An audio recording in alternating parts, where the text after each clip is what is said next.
Arjun had always been the pillar of his family.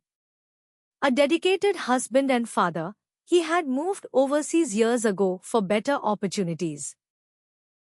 Juggling a demanding career, raising two teenage kids, and making sure his wife, Meera, felt at home despite being far from their homeland.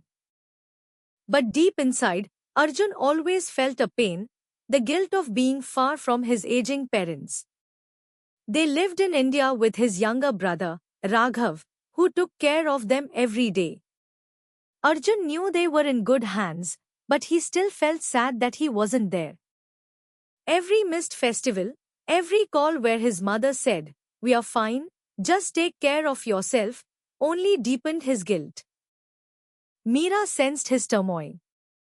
She saw how he scrolled through old photos late at night, how his eyes welled up when his father's voice on the phone sounded weaker than before. She, too, carried her own burden. She knew he felt torn between being a good son and a good father. One evening, their teenage daughter, Anya, who rarely spoke of emotions, asked, "Dad, why do you always look sad after talking to Dadu and Dadi?" Arjun was taken aback. He sighed and admitted, "Because I feel like I'm failing them by not being there." Anya thought for a moment before saying something that struck him deeply. "But aren't you doing exactly what they did for you? Dadu left his village to give you a better future, just like you moved here for us." Her words echoed in his mind. His father had indeed sacrificed his comfort so that Arjun could dream bigger. And now, he was doing the same for his own children. Wasn't this the very cycle of love and sacrifice that defined a family?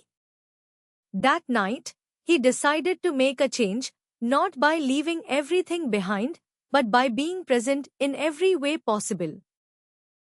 He scheduled daily video calls instead of just weekend ones, involving his kids in conversations so they could bond with their grandparents.